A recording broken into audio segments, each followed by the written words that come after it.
Bismillahirrahmanirrahim. Bagaimana cara kita bertobat jika kita pernah menzalimi orang? Ya, bukan kita, barangkali ini yang nulis ya. Oh, jadi kadang-kadang lisan orang itu suka berbeda. Kalau kita lihat pengamat kan suka menyampaikan, kita ini orang Indonesia memang bodoh katanya. Kalau Anda mau bodoh jangan bawa-bawa kita. Anda aja yang bodoh gitu ya. Ya orang lain jangan diajak. Hati-hati dalam memilih kalimat ya. Bagaimana bila seorang pernah menzalimi orang lain tapi sulit untuk bertemu beliau lagi untuk minta maaf? Apakah cukup tobatnya kepada Allah saja? Baik. Baik. Quran surah 39 Az-Zumar ayat 53. Pertama itu. Kedua, perintah tobatnya Quran surah ke-4 An-Nisa ayat 17 sampai dengan ayat 18-nya. Sudah? Kalau Anda sudah bertobat kemudian membiasakan istighfar, maka pahalanya Quran surah ke-3 Ali Imran, itu runtutannya, ayat 133. Sudah? Yang terakhir, bagaimana membiasakannya? Quran surah ke-51 ayat 18. Ayat 18. Masya Allah. Pelan-pelan. Ya, saya mulai dari ayat yang pertama. Nanti sambil mengulang Bu ya. Dari ayat yang pertama. Quran surah Az-Zumar, Quran surah 39 ayat 53. Perhatikan kalimatnya. Qul ya ibadiyalladzina asrafu ala anfusihim la taknatu min rahmatillah. Insyaallah. Ada ayatnya? Katakan Muhammad pada hamba-hambaku yang sudah bergelimang dengan dosa. Bergelimang dengan dosa. Anda mesti paham dulu sebentar, dosa di Quran itu dibagi 5 tingkatan. 5 tingkatan. Ini yang paling tinggi. Pertama disebut dengan khata, sering saya ungkapkan. Khata'un. Khata' itu satu kesalahan tapi belum tentu ada dosanya. Dia salah tapi belum tentu berdosa. Misal, alhamdulillah, salat subuh tadi ya, jam 4:14. Orang ini datang 4:30 misalnya, salat. Salah tidak? Salah. Yang benar tepat waktu ya. Tapi belum tentu dosa. Belum tentu dosa. Barangkali ada hambatan di jalan ya. Barangkali bangun kesiangan dan sebagainya. Dia menyalahi kaidah tapi belum tentu berdosa. Kaidahnya salat terbaik tunaikan tepat waktu. Ya, tapi karena ada hambatan tertentu, dia tidak bisa menunaikan tepat pada waktunya. Maka dia keliru tapi belum mengandung dosa. Tidak dosa dia. Ya. Namanya khata'. Khata'un. Sifat Allah yang memaafkan orang salah walaupun belum tentu berdosa itu disebut dengan al-afwu. Al-afwu. Al-afwu ya. Dan kita meneladani sifat ini. Ketika ada seseorang meminta maaf misalnya, ya, dia ucapkan, dia punya salah, dia minta maaf. Apa yang diucapkan? Afwan. Afwan. Al-afu. Orang Maroko mengatakan al-afu. Ya. Maksudnya, mohon maafkan saya, walaupun belum tentu ada dosanya. Tolong. Ya. Orang ini mengatakan labas. Ya nggak apa-apa, jangan dipikirkan. Jelas sampai sini? Yang kedua, ada orang memiliki kesalahan, mengandung dosa, tapi dosanya belum banyak. Ya, belum banyak. Misal, adzan subuh jam 4:14. Orang sudah pada sholat. Dia olahraga dulu misalnya. Sengaja mengabaikan sholat, mau olahraga dulu. Ya, salah tidak? Dosa tidak?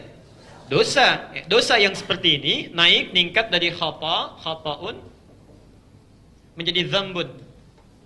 Dzambun. Ini Allah memiliki sifat al-afu, afu. Yang ini saking sayangnya Allah, kalau dia mau tobat diberikan ampunan oleh Allah, diampuni. Sifat Allah yang mengampuni orang punya dosa walaupun belum banyak, misalnya dalam tanda petik disebut dengan ghafir.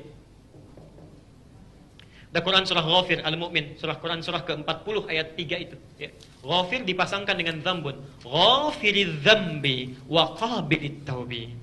Allah punya sifat ghafir, menerima tobat orang yang punya dosa ini dzambun. Ya. Jelas ya? Baik. Teruskan. Sudah dia nggak sholat misalnya, pergi dulu olahraga, ngajak orang lain lagi. Yuk, jangan terlalu soleh, nanti kan juga masih ada waktunya, olahraga dulu aja. Misal, ya. Salah tidak? Dosa tidak? Dosa, naik lagi dosanya, naik lagi. Dzunubun. Dzunubun. Masya Allah. Pada yang seperti ini pun Allah sangat sayang kalau kamu mau tobat, sekalian berdua tobat sini. Maka diturunkan sifat yang ketiga, namanya Ghaffar. Quran surat Nuh ayat yang ke-10 itu. Faqultu astaghfiru rabbakum innahu kana ghaffara. Bukan ghafira. Ghaffar. Ini menunjukkan umat Nabi Nuh ini meminta umatnya yang sudah dosanya mulai banyak, mulai berkumpul. Mulai mencela Nabi Nuh, mulai mengolok-olok dan macam-macam. Kata Nabi Nuh, dosa kalian sudah agak banyak, jangan ditumpuk lagi, cepat sekarang tobat. Allah menerima tobat kalian, dia punya sifat Ghaffar. Yang keempat, sudah nggak sholat, ngajak orang nggak sholat, dan mengolok-olok orang yang sholat. Dia ajak orang lain, yuk nggak usah sholat lah. Memang orang-orang itu tuh pengen cari perhatian saja. Jam segini sudah berangkat ke masjid, bisa. Ya. Salah tidak? Dosa tidak? Dan dosanya please disebut dzunubun ma'azulmi, please. Dzunubun ma'azulmi, please. Al-Baqarah ayat 114. Quran surah 2 ayat 114. Wa man azlamu mimman mana'a masajidallahi ayyuzkara fiha. Dan siapa dibandingkan orang yang paling zalim, jadi dosa plus punya zalim, sifat zalim, dibandingkan orang yang mencegah orang lain untuk ibadah di masjid. Jadi ada orang mau taklim diolok-olok, ada orang misalnya mau sholat diperolok-olok, ada orang mau mendekat kepada Allah datang ke masjid ya direndahkan. Nah itu bukan cuma dosa, tapi dosa plus zalim. Kalau dia mau tobat, Allah turunkan sifat yang keempat, namanya Ghafur. Tapi yang kelima, mohon maaf, sudah ngajak orang lain nggak sholat, dia tidak sholat, mencela orang yang mau sholat, plus mabuk-mabukan juga. Dosa tidak? Dosa. Banyak tidak? Berlebihan tidak? Berlebihan dalam bahasa Arab disebut dengan israf. Israf.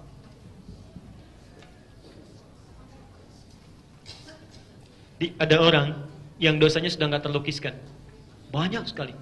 Dia pernah mabuk, pernah mukul orang, juga pernah bunuh orang, misalnya macam-macam dan sebagainya. Ya. Satu kali dia mau tobat. Itu Masya Allah. Saking sayangnya Allah pada hambanya, selama dia nafasnya belum sampai ke kerongkongan, itu Allah masih terima tobatnya. Diturunkan sifat yang kelima, namanya Rahim. Sifatnya disebut dengan rahmat.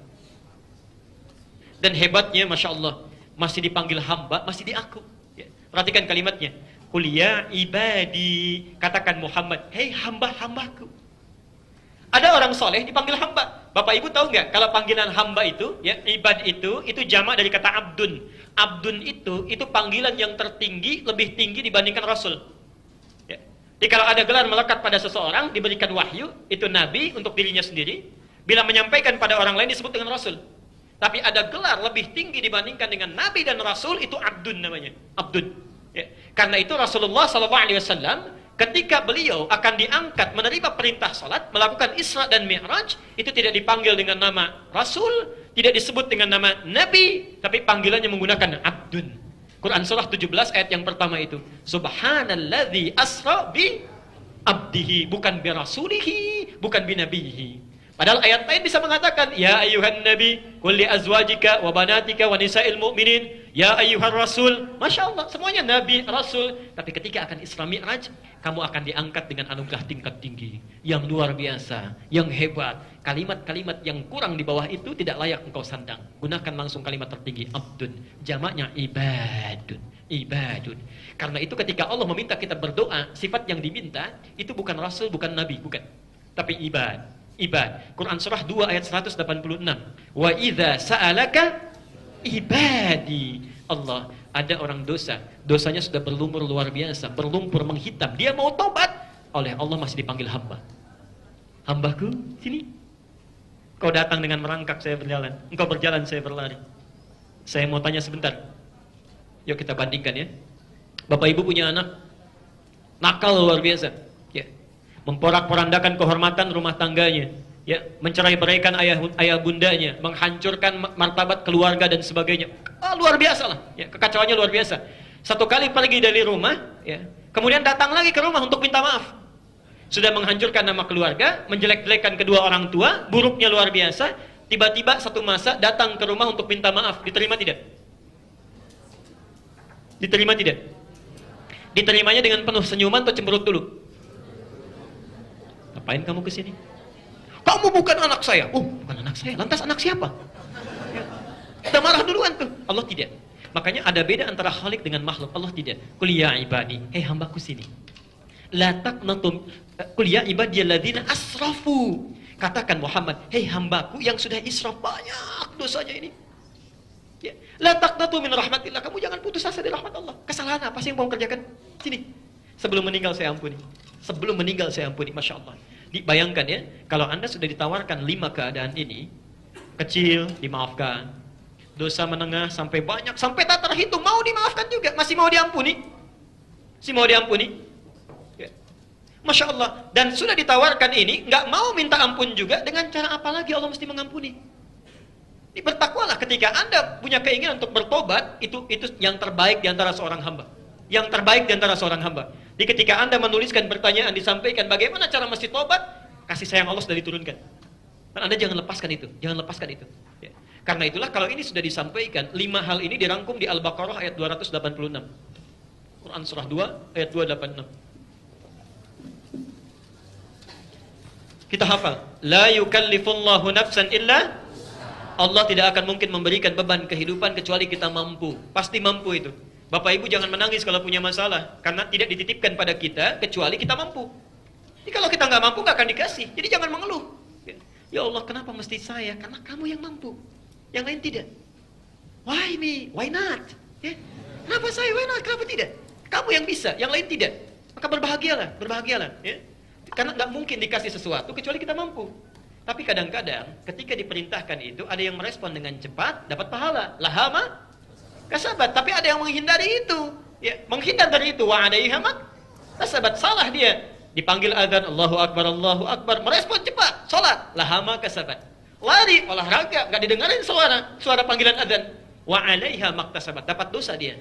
Nah, dosa yang didapatkan itu, kemungkinan pertama, Rabbana la tu'akhidna in au khata.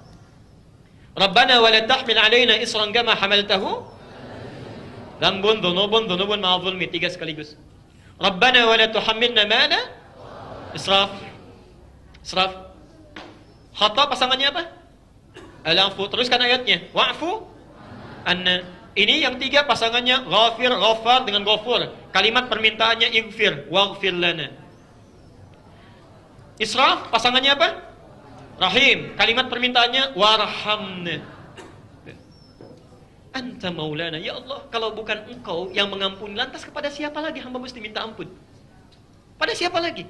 Karena itu, kalau sudah diturunkan tawarannya, Anda cepat respon. Bagaimana cara meresponnya? An-Nisa ayat 17-18. Saya percepat dulu.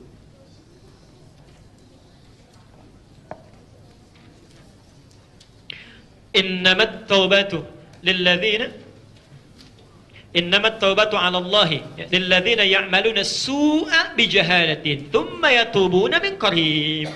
Ada ayatnya? Baik. Sebelah kanan posisi di bawah. Innamat taubatu 'ala Allah lilladzina ya'maluna as-su'a bijahalatin thumma yatubuna min qarib. Ada? Sungguh tobat yang akan diterima oleh Allah adalah tobat dari seseorang yang pernah melakukan satu kesalahan. Dia pernah salah, dia pernah salah. Yang paling penting gini, thumma yatubuna min qarib, kemudian dia terpikir untuk segera bertobat. Segera bertobat. Masya Allah. Jadi ini menarik ini. Biasanya kalau sudah pakai thumma, nggak ada pakai qarib. Ini agak unik ayatnya ini, agak unik. Karena manusianya juga unik.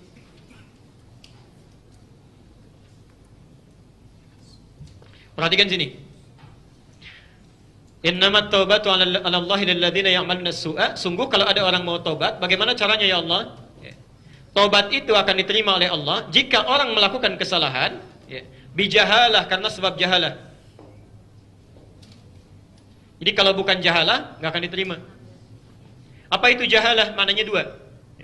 Maaf, 1, jahalah itu dari kata jahlun, artinya tidak tahu, bodoh. Nggak tahu itu salah dikerjakan. Misal, dia nggak tahu daging babi haram misalnya, dimakan. Dia makan daging babi misalnya, ya. Dia nggak tahu. Setelah dia tahu keharamannya, dia bertobat misalnya. Dia bertobat. Nah, itu yang disebut dengan jahalah. Melakukan perbuatan salah, tapi karena tidak tahu hukum. Baik. Yang kedua, jahalah itu berarti sudah tahu salah, dikerjakan juga. Ya, misal, maaf, bohong salah tidak? Dosa tidak? Tuh, sudah tahu dosa, kok masih bohong juga? Gosip salah tidak? Dosa tidak? Yang kencang jawabnya, dosa tidak? Sudah tahu dosa, kok masih ditonton juga? Ya kan? Hati-hati. Nah, itu sudah tahu salah, dipegang juga. Ya, sudah tahu salah, dikerjakan juga. Ada air panas, sudah tahu panas, dipegang juga. Nah, itu yang disebut dengan jahalah bagian yang kedua. Dan biasanya umumnya manusia lebih banyak yang kedua. Nih. Nah, kalau ada orang pernah berbuat ini, thumma yatubuna, kemudian dia bertobat pakai thumma, Masya Allah. Perhatikan ya. Thumma yatubuna min qarib. Min qarib. Biasanya begini, biasanya kalau ada kata min qarib, ini nggak ada thummanya dalam bahasa Arab. Kalau ada kata thumma, nggak ada kata min qaribnya karena nggak nyambung, nggak nyambung dalam kalimat biasa, bukan kalimat Quran. Karena thumma itu kalimat perangkai dengan menggunakan jarak. Misal, Dhahaba Muhammadun ila Jami' al-Ihsan thumma Ahmad. Muhammad pergi ke Masjid Al-Ihsan, kemudian Ahmad. Di Muhammad pergi sekarang, nanti Ahmad menyusul mungkin 3 jam kemudian atau besoknya lagi. Itu thumma. Ya, thumma. Tapi kalau bersegera bersamaan itu pakai fa. Dhahaba Muhammad ila Jami' al-Ihsan fa Ahmad. Dua-duanya pergi bersamaan. Ya. Kalau menggunakan wawu ada jarak tapi singkat. Ini yang menarik begini. Ada kalimat min qarib. Min qarib itu artinya segera, segera. Tapi ketika meminta tobat ada thumma. Ya. Ketika dia mau tobat ada thumma. Thumma itu kan jarak yang cukup panjang. Jarak yang cukup panjang. Ya. Kok bisa ada 2 kalimat yang seakan-akan bertentangan? Ya. Ini mengatakan ada jarak, yang ini mengharuskan segera. Nah, ini cara membacanya, ilmu balaghah. Ya. Lihat cara membacanya. Kenapa di sini menggunakan thumma? Ingin menunjukkan umumnya respon manusia ketika berbuat salah, jarang yang segera untuk bertobat. Suka menunda-nunda. Gak apa-apalah, nanti aja sekalian. Ya sekali dosa gak apa-apa. Ini untuk menunjuk kalimat itu. Di ketika Quran menyampaikan thumma yatubun, seakan-akan Allah menyampaikan ada orang ketika berbuat salah, dia gak tobat seketika. Ya. Tapi dia menunggu-nunggu, atau maaf, setelah panjang masanya baru terpikir, saya pernah salah. Pernah makan harta riba, pernah mengambil hak orang lain. Gak kepikiran tobat, belum terpikir. Ya. Ketika 1 kali lewat di kantor ada pengajian, tersentuh, ya, memikirkan hidupnya belum tentu lama dan sebagainya, baru kepikiran tobat. Karena itu kalimatnya menggunakan kata thumma. Nah, kalau ada orang sudah sekian lama gak kepikiran tobat, tiba-tiba tersentuh hatinya untuk tobat, maka kata Quran, min qarib, segera, jangan tunda lagi kenikmatan yang sudah Allah berikan. Gitu cara memahaminya. Ya. Karena itu ketika Allah meminta disegerakan, pindah suratnya ke Quran surah ketiga ayat 133. Saya percepat. Mohon sabar sebentar ya.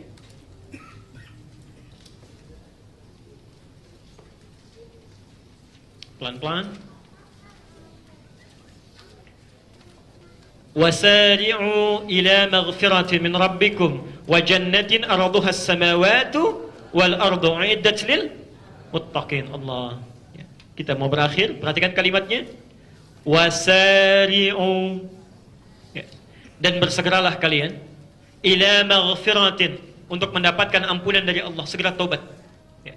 Jadi kalau Anda sudah terpikir mau tobat, jangan tunda-tunda. Itu Allah sedang berikan kasih sayang. Ya. Masya Allah. Hati-hati. Barangkali mungkin kita tidak tahu 3 hari lagi mau meninggal, 2 hari lagi mau meninggal. Tiba-tiba Allah masih berikan petunjuk, Anda lewat, diajak oleh teman, yuk ikut taklim dulu, disampaikan. Begitu dengar kalimat tobat, terfikir, itu kasih sayang yang Allah berikan, cepat ambil, segerakan. Jadi ada sara'a, perhatikan ya. Ada sara'a, ada sa'a, itu lain. Ya. Coba lihat cek yang kalau Anda salat Jumat itu ya, kan ada ayat di Quran, Quran surah ke-62 ayat 9 itu, ya ayyuhalladzina amanu idza nudiya lis-salati min yaumil jum'ah fas'au ila. Baik, fas'au di situ artinya apa? Dan bersegeralah. Kenapa kok bisa ada kata bertobat menggunakan kata sara'a, wasari'u artinya bersegera, tapi saat salat Jumat kalimatnya menggunakan fas'au, diartikan bersegera. Kok bisa dua kalimat punya arti yang sama? Hati-hati. Kalau Anda mendapatkan kalimat fas'au, bersegera, itu artinya bersegera dengan siap-siap. Ya, dimandi dulu, pakai minyak wangi dulu, siap-siap baru berangkat, datang di awal waktu. Ya. Makanya ibu saya mohon Bu ya, saya mohon sebesar-besarnya, ini jarang sekali banyak dilakukan oleh keluarga muslim saat ini. Kalau sudah tiba waktu Jumat, Bapak tuh ingatkan Bu, siapkan pakaiannya, minyak wanginya, saat berangkat ibu SMS, titipkan Pak doa yang paling mustajab di antara dua khutbah, mohonkan untuk keluarga kita, untuk anak-anak kita dan sebagainya, itu luar biasa. Luar biasa. Tapi siapkan perangkatnya, itu bahasa Qurannya fas'au, siapkan dulu, perbaiki dulu penampilannya. Dan Masya Allah, tapi kalau meminta kita tobat, itu kalimat fas'au dihilangkan, diganti dengan wasari'u. Sari'u itu dari kata sara'a, artinya bersegera, jangan diundur-undur walaupun cuma berpikir. Ada orang salah siang hari, pengen tobat diundur, nanti ajalah malam sekalian tobatnya. Anda belum tentu hidup sampai malam hari, begitu sore meninggal. Bisa terjadi. Karena itu, afwan, ketika Anda terfikir untuk bertobat, segerakan saat itu tobat. Segerakan. Ya. Kapan waktu yang terbaik? Saat merasakan kesalahan, tiba keinginan tobat, segerakan pada saat itu. Apa yang dilakukan? 3 hal. 3 hal. 1, mengakui kesalahan. Mengakui kesalahan. Langsung pada Allah ya, bukan pada orang. Dia bukan datang pada seorang, saya kan, seorang kiai, seorang siapapun, saya pernah salah begini, saya tobat. Bukan, mengakui pada Allah. Ya. Saya nggak perlu bayar. Ya. Karena ada orang mengakui dosanya dan bayar gitu ya. Nah, itu tidak tepat. Ya. Tidak perlu bayar. Jelas? Akui kesalahan. Yang kedua, sesali kesalahan itu. Sesali. Tangisi gitu ya. Begitu tobat pertama Anda coba menangis. Gak bisa menangis, besoknya tobat lagi, menangis. Gak bisa menangis juga hari ketiga, berusaha menangis lagi. Hari keempat belum bisa nangis juga, nangis lagi terus. Hari kelima belum bisa juga, tangisi diri Anda yang belum bisa menangis terus. Terus. Sampai bisa kita menikmati apa yang kita mohonkan pada Allah. Yang terakhir, yang ketiga, berjanji tidak mengulangi, dan memperbaiki dengan memperbanyak amal soleh.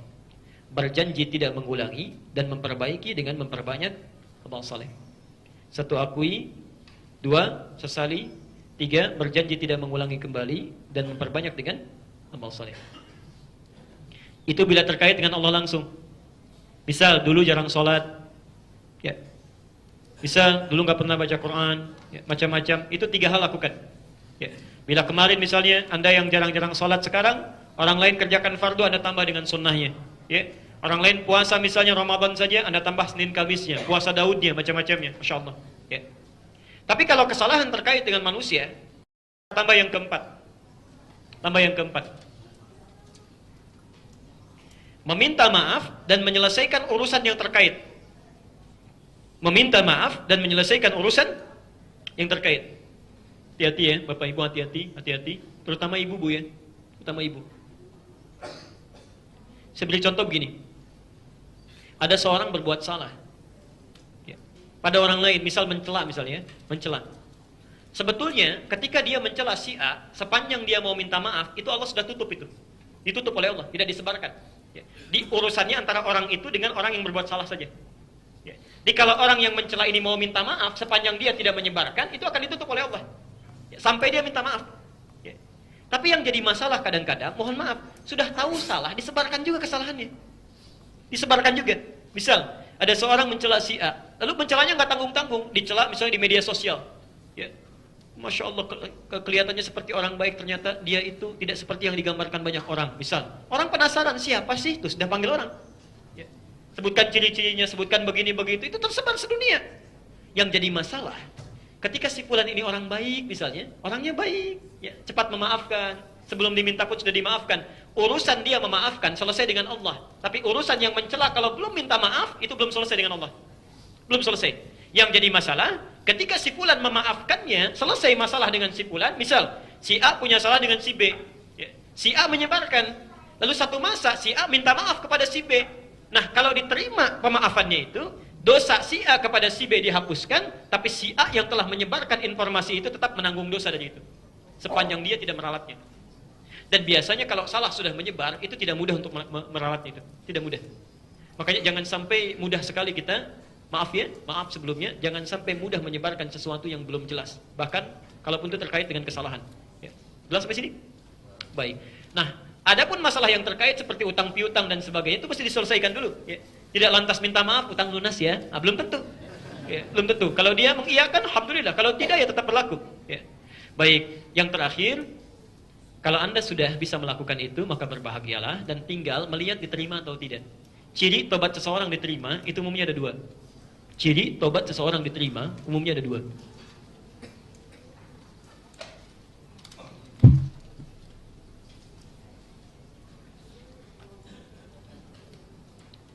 Baik.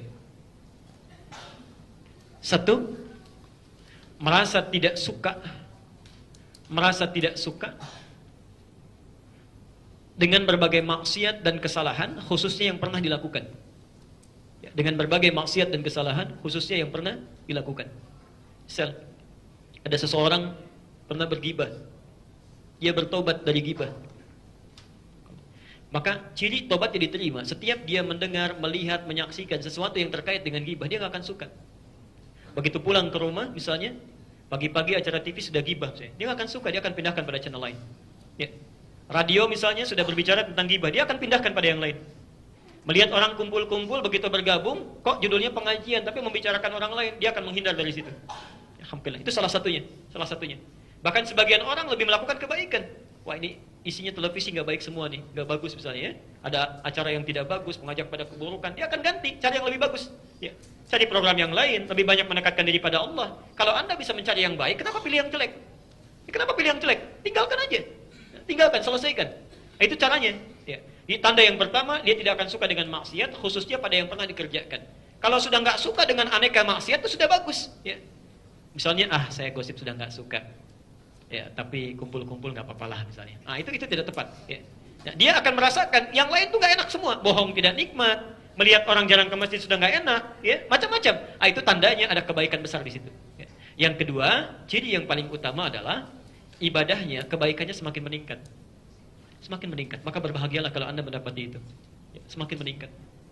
Tadinya kumpul-kumpul, sekarang mau taklim, Masya Allah. Ya. Orang lain liburan, ambil waktu misalnya yang padat, untuk macam-macam, pergi kemana-mana, dia mendekat kepada Allah. Itu ada kenikmatan luar biasa. Kenikmatan luar biasa. Ya. Nah, kalau Anda ingin latihan untuk bertobat, cobalah bangun di sepertiga malam, ya, dan mohonkan ampunan kepada Allah.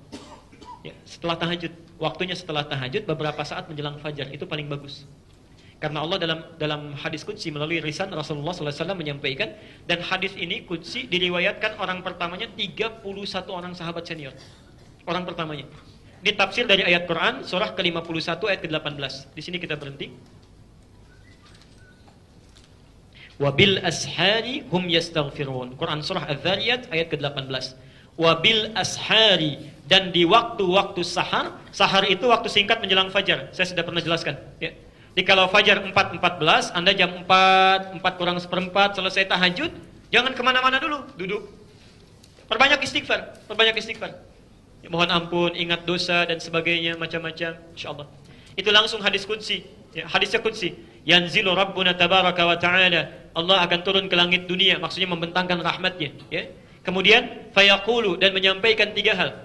Ya ibadi, hai hambaku, siapa yang memohon kepadaku aku akan berikan. Siapa yang meminta aku akan kabulkan, dan siapa yang beristighfar kepadaku aku ampuni dosanya. Aku ampuni dosanya. Karena itu mari kita biasakan, ya, hal-hal yang baik yang diajarkan oleh Rasulullah SAW untuk kita praktekkan dalam kehidupan kita. Tadi Anda sudah mau bertobat, silakan coba tobat, ya. Barangkali inilah sayangnya Allah kita dipanggil hari ini saat orang lain punya kesibukan. Barangkali ada sebagian dari dosa-dosa kita yang ingin dihapuskan oleh Allah Subhanahu wa taala. Dan tidak cukup dengan amin, ya, harus kita praktekkan apa yang tadi disampaikan. Alhamdulillahi rabbil alamin.